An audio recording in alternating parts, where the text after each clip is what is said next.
Welcome to a special edition of Market Pulse from Equifax, where we break down what's shaping the mortgage industry today and what happens next.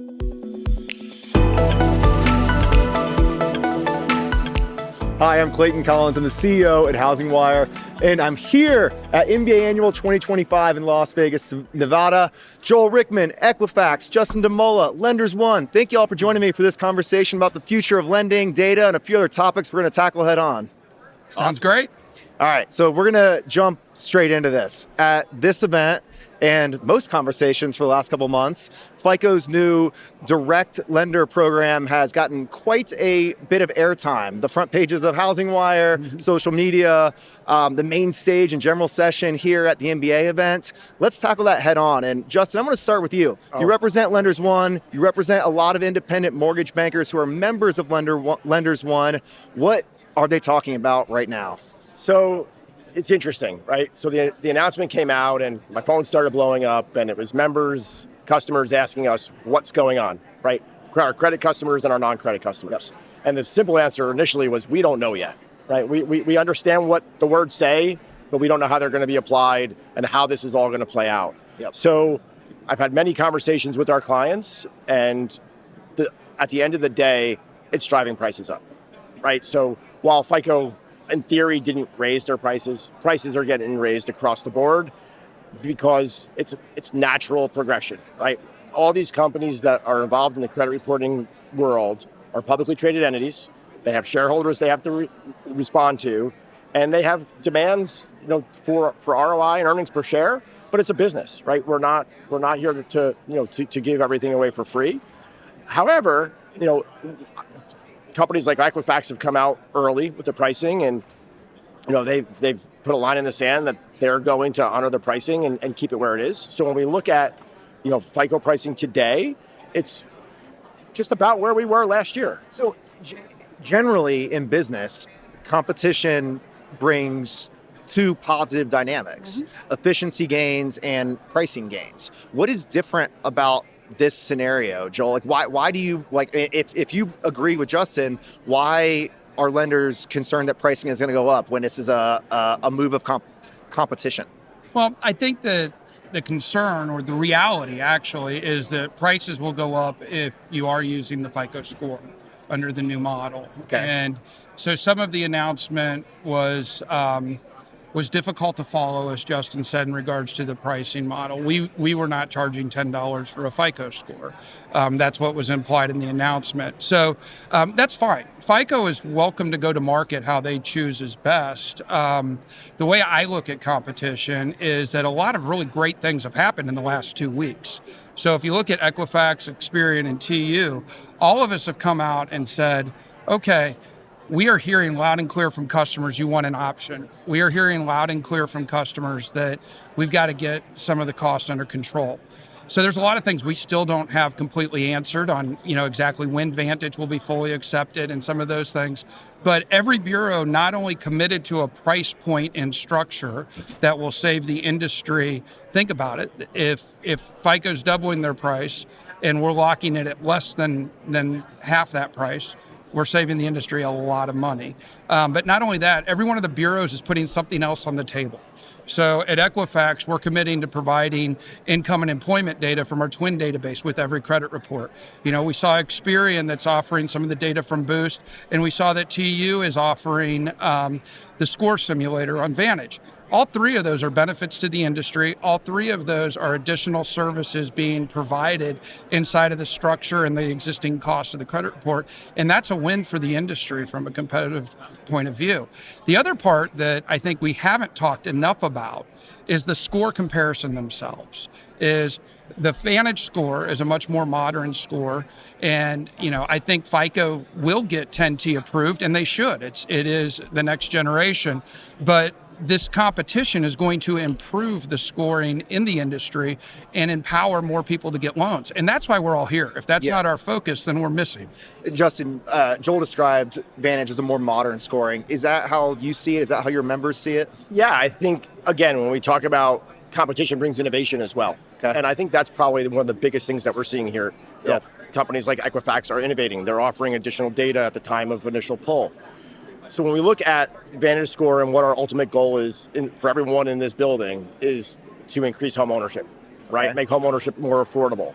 So if VantageScore has the ability to open up and unlock the ability for additional home buyers to enter into home ownership and achieve the American dream, yeah, that's great. And that's where I think we need to really start focusing on, what can we do to get more people in homes? And VantageScore appears to have the data to be able to do that. I'm going to jump back a little bit here, Justin. So, and kind of set the stage for what your role in this conversation is. So, Yep. I know Lenders One is a cooperative. Tell us, how do you come into play here in the credit score ecosystem? Yeah, so Lenders One is a cooperative. We Yep. have 230 or so members. We control about 20% of the U.S. mortgage market on the residential side. So we have members that do as little as $500 million a year, and we have top 5 lenders. Yeah. So everyone sees value in different things.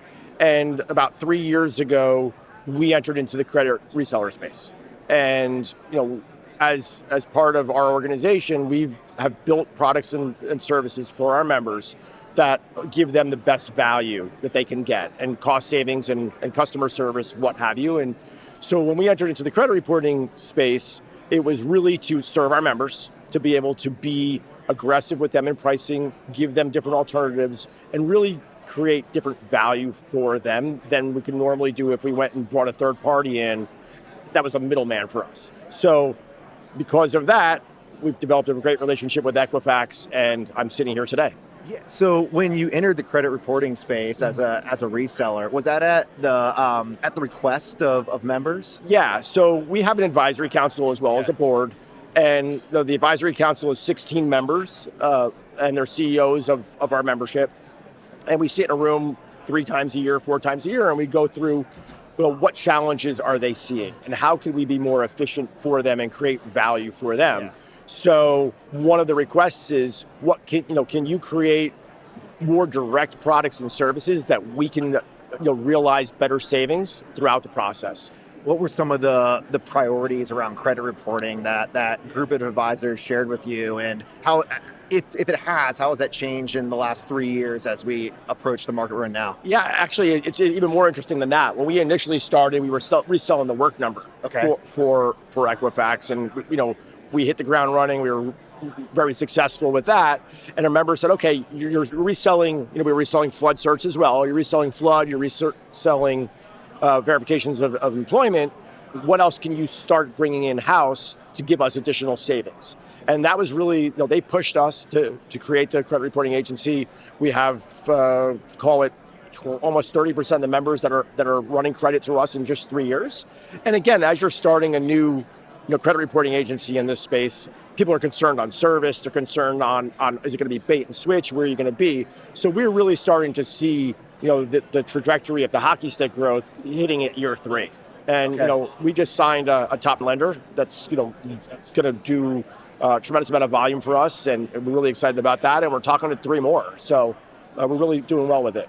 And how do those lender members think about lender choice in credit reporting? What's their feedback on the last? I mean, not that you control it, but over the last 3 months since the Pulte announcement on VantageScore in July. What's the talk? It's not just credit reports, right? Yeah. Our members expect us to be able to give them options so they can choose what's best for their business at any particular time. So when we talk about VantageScore and we're talking about any of these other ancillary credit products, how can we create value earlier in the process for them, whether it's, soft pulls and how they're going to use their UDN versus refreshes, whatever's best for them.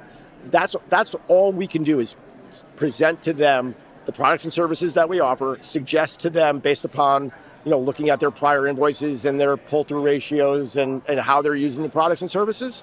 We'll go down and we'll sit down with them and say, okay, if you do this, we could save you this much money. And if you do this, we could save you this much money. And that's what they love about who we are, is that at the end of the day, we give them the optionality. So everyone is super excited about, the possibility, and I wouldn't even call it a possibility any longer, the release of VantageScore into the wild. Now we just need to figure out how do we get VantageScore accepted across all the products so the members don't have different loan manufacturing processes for different products. Yeah.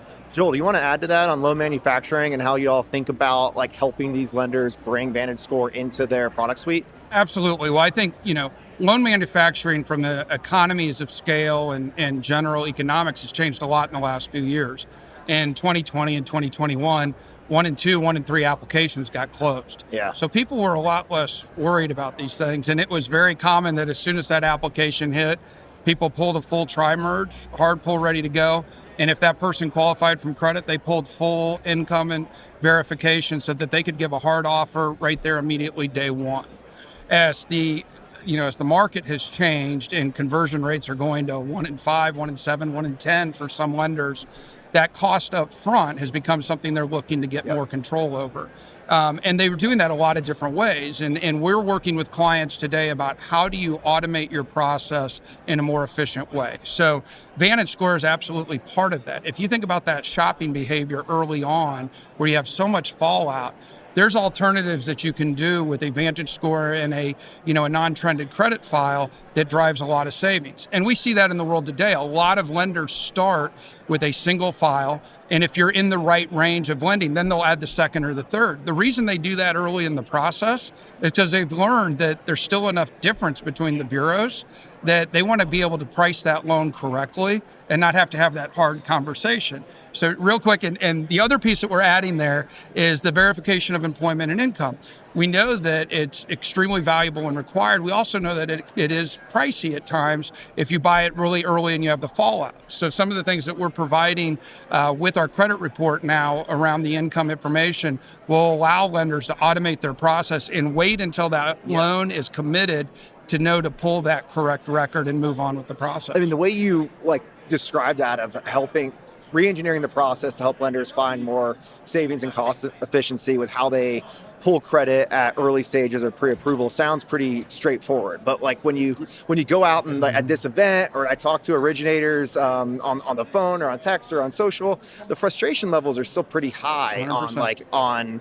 on cost structure. And I don't know if there's more education that's needed on how loan originators need to change process to bring more cost efficiency, or if there's a secret sauce that the two of you are sitting on that everybody else doesn't know. But there's still a lot of confusion and frustration out there that I hope that we can bring a little bit of light to right now if we can do that. I don't know that it's necessarily a secret sauce per se, but there's absolutely best practices and ways to help lenders. Let's hit a few of those. What are some of the best practices? Well, it's exactly what we were talking about. Understand your flow, buy what you need when you need it, and do that with the intelligence of the data to help you understand your process. And that takes an education. You hit the nail on the head when you said, do we need to educate more? That's exactly what we need to do. When I talk to our sales team and our partners teams that work with Justin and his folks, we talk about we've got to become better solutions servicing sales folks. We have to talk about the pain point and how the solutions can help alleviate the pain without giving up safety and soundness in the process. So you mentioned buy what you need when you need it. In the general session earlier today, there was a audience question of all right, so what if I buy a single report, it doesn't hit the credit score that we anticipated, now do I have to go back and pay for all 3 reports? And so how do lenders need to build technology or process into their flow so they can buy what they need when they need it efficiently? I'll start with that. First of all, I think we overcomplicate this business, right? So been doing this for 33 years, started on the origination side of the business. Did you start when you were 14? I love you, so thank you. It was, family business, and I got thrown into it at a young age. It might have been 14. I was turning Allen wrenches in a mortgage broker office at 14, helping my dad build desks. I was right there with Lotus 1, 2, 3 and bankers boxes. We'll just leave it at that. So we overcomplicate this business, right? And I think when we talk to our members, and it's really common, every single member we talk to, the salesperson likes to do it this way. They're a producer. So if they're producing, I'm going to let them do it the way they want.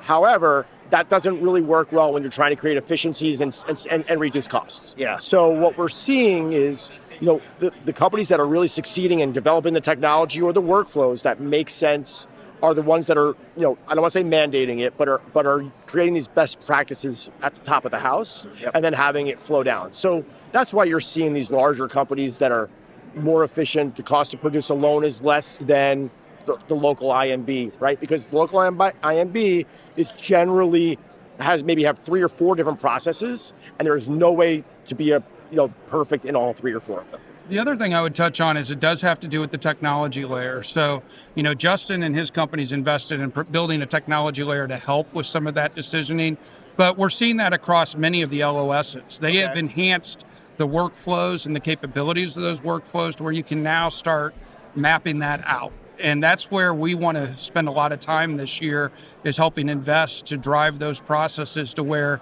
you can get what the LOs need to be successful.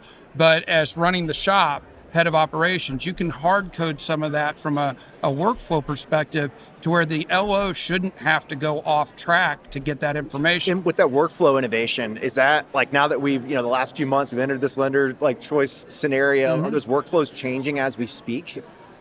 Is that hard? Or is that every simple? day? Every day. Okay. Well, I mean, look at all the new technologies that are out there, right? Everyone is trying to put these widgets into their system, and half of them are sitting on the shelf because no one knows how to use them. Okay. So we need to figure out as an industry, and Joel and I have had these conversations offline, like creating technologies and using AI to really take a loan through the process and shepherd it through the process with as little human intervention and decision making as possible, right? Because at the end of the day, if you continue to allow people to do different things, even with technology and stops, they figure out a way to call the IT help desk and say, can you override this for me? Or can you do that? I mean, to me, every loan officer in this business should be able to identify whether or not a borrower qualifies from day one, right? And if you're not selling rate, which everyone says you shouldn't sell rate, borrower qualifies, it can issue a pre-approval, move on. And then as the borrower gets serious, then you could start looking at products and services that will help you get to a rate for that borrower. Okay. And when you talk about the changing workflow, there's so many variables out there. Are you buying a condo in Florida? Yep. That becomes a whole different challenge versus are you refining a house with 50% equity in? It's so much different in that experience. With some of the automation, some of the decision, and some of the data up front, you can help build out a process that really streamlines the flow per the type of loan. And that's driven by data. It's not driven by building a workflow. It's driven by having the right data at the right time. And we're not just talking about credit report products. I mean, even appraisal processes, right? Like CU score is under 2.5. Like, why are you having people look at that? Met with Fannie not too long ago. CU scores of 5 have a 1 in 10 chance of being repurchased. CU scores of 1 have a 1 in 100,000 chance of being repurchased for collateral purposes. So why waste time on an appraisal with a low CU score?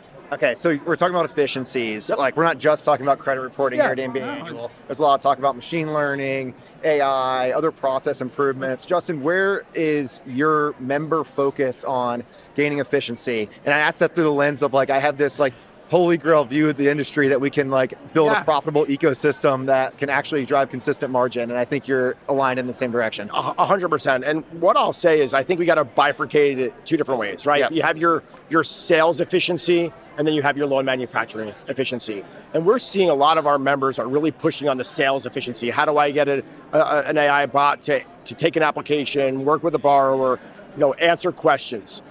That's great. And I think there's a lot of different solutions that are doing it. I'm still a little skeptical about that, especially because we're seeing some states push back on what's a licensed activity versus a non-licensed activity.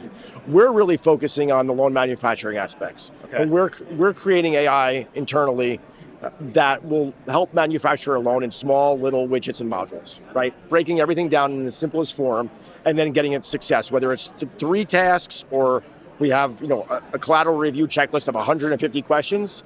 Whatever it is, we're going to break it down, and then we're going to provide those solutions to our members to reduce the time it takes to look at or review. The appraisal checklist, we got it down from an hour and 45 minutes, roughly, to less than 10 minutes. Okay. So create great efficiencies for staff to look at it and say, okay, I only need to look at 3 questions on this because everything else is making sense. All right. So we talk about data and AI. Joel, how does Equifax kind of fit into this new AI-fueled ecosystem? Oh, wow. Well, we have a great team that's been working on AI, and we've been getting patents on explainable AI for a number of years now. So we've leaned in very hard from that perspective, and it's really around automating, the quality of data and how we bring data in and how we look at it. But we're also having a lot of fun building out new models and new alternatives using AI that allows us to help clients generate a custom model, test it and validate it, in days now versus what used to take months or years in some worlds. So, part of that's with the investment we've made moving to the cloud. So we now have access, to almost unlimited processing power, which allows you to do those simulations very quickly. The other part is during that investment is we keyed and linked all of our data so that we can look at a individual and understand everything about them, from their telco and utility information, their credit score, their income and employment, all of those things, to make decisions and evaluate models much faster. So I know like one of the stress points in the industry is like dropping conversion rates. And like as you talk about surfacing more consumer data so lenders can make better actionable decisions faster, is that a strategy that helps combat declining conversion rates? So like where does that fit into the conversion challenge? I'd love to say yes, Colin. Clayton, sorry. I've done my best not to mix up Joel and Justin on this one, but the Jays, just call us the Jays. Oh, I am so sorry. Clayton. So the reality is we are doing things that improve all of those things, but the industry's changed a lot. So there is a lot more marketing. There's a lot more energy. So every time the rates fluctuate, huge amounts of volume come in for people looking to say, hey, did I qualify to save a few bucks? And a lot of times it hasn't moved enough for them to justify making that change. So that's part of it, is we're getting a lot more people into the top of the funnel to evaluate whether they want to do a new loan. And then that is hard to overcome because the numbers are still the numbers, and affordability is really tough. When you look at it from income, employment, and credit data, it's still such a small part of what a consumer has to spend on closing cost, yet alone the cost of the loan, with housing prices that have gone up so much since 2020, with insurance, with title, with all of those things. It adds up. And affordability is, until affordability gets better, the reality is the conversion rate is going to continue to struggle. So the question is, can you figure out affordability earlier in the process and coach your customer to come to a conclusion before you go through the entire process? I'd say that's until affordability gets better, is a pretty like glass half full kind of mentality that I don't see an economic or industry driver that like actually improves affordability in a meaningful way. Oh, just because I called you by the wrong name, we're getting a little touchy. Hey, boys, I want to throw another monkey wrench into this. Pull-through rates. To Joel's point, yes, I don't qualify for a lower rate. I have to wait. But I think one of the biggest things that we're seeing is, two things here is, one, housing supply. Right? I want to buy a house, but there's not a house I like, or it needs too much work, or I can't afford it. Or it's not in the right location. Not in the right location. More people are doing the return to office thing. Or there's 5 bids on the house and I lost it. Right. So housing supply is a real big factor in pull-through rates. And then the other thing is competition. Right. So 100%. Competition amongst IMBs. Hey, I'm going to a barbecue tonight, and Joel says, hey, I just got a loan through ABC Mortgage Company. Oh, I just locked in with XYZ Mortgage Company. Well, you need to call my guy because my guy's going to give you a better deal. So you see a lot of that as well, right? Yeah. And I think that the mortgage industry, while we have so much data available to us, we don't use it as much as we should, 10% of what we should. So in order to really understand what the pull-through rates are, we need to understand why these loans aren't closing. And then we can then feed the system to understand and predict what's going to close and why it's going to close and how it's going to close, and what the time frame is. Is it 90 days? Is it 60 days? Whatever it is. So the other area that will, and I didn't get through my whole question or my whole answer before I got prodded there, but I appreciate it, is it does have something to do with the scores. If you look at the scores, there's still a lot of people that don't qualify, or they're qualifying into a loan that, because of where their credit is at, the terms of that loan are just not affordable for them. As more data becomes available, and some of that data is directly off the credit report, some of that data is utility data or stronger income data, better decisions can be made to help qualify people in. I've experienced firsthand with my son, who's 25 years old. He has plenty of cash for the down payment, has almost zero debt, but only has 2 credit cards. He doesn't score out well in the traditional model, but he could easily afford a decent house. But now he's sitting on the sideline because he's kind of stubborn until he gets that credit score up and added a couple of trade lines so that he gets a rate that he's comfortable with. And so there is no single threaded answer. The key is it's going to take a lot of little things to help drive things overall. One is the items Justin talked about around availability of housing. Part of it is, do we get the best pricing on a loan for individuals through more data?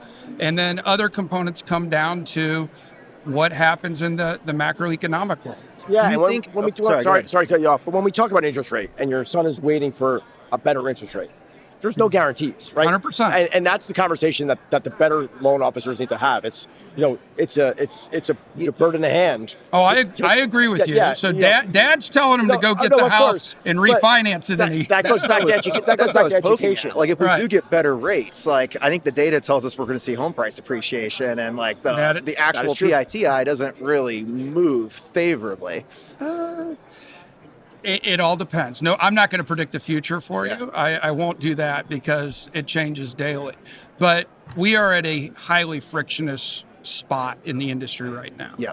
Both on affordability, on the monthly payments, on the cost of housing, and all of the components around it. And it's a highly competitive. I think everything Justin talked about from the competitive nature is a big way in the environment of how do you pull those through? So our focus at Equifax, and only speaking of Equifax, is we're trying to provide that more data. We're trying to provide more cost-effective options at application for a lender to be able to make a good decision to understand what path a applicant might take through the process.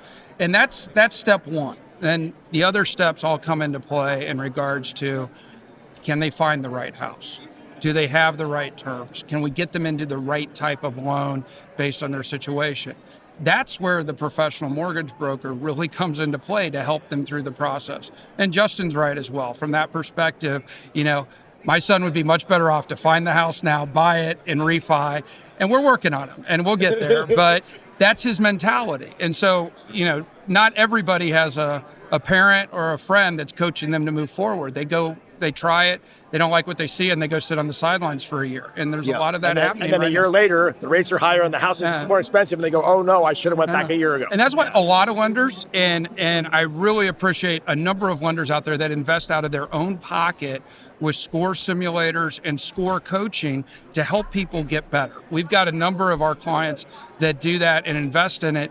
And that is a step in the right direction. That is it's helping every little step. Like I said, this isn't something we're going to solve overnight. This is one that a lot of little steps combined are going to turn into big steps. Yeah, I mean, we opened the conversation talking about pricing around credit reporting. We're talking now about how better data can fuel sharper pricing as well as an expanded credit box. There's a big lender benefit. But as we kind of wrap up the conversation, do we think that better data is going to help consumers and flow through to this first-time home buyer or repeat home buyer who's going back into the market and going through a mortgage process? It looks a little bit different than last time they did it. I 100% believe that. And we have studies and data that show that. So if we'll start at the score and say scores that include more information. So rent, telco, utility bills, plus your traditional trade lines.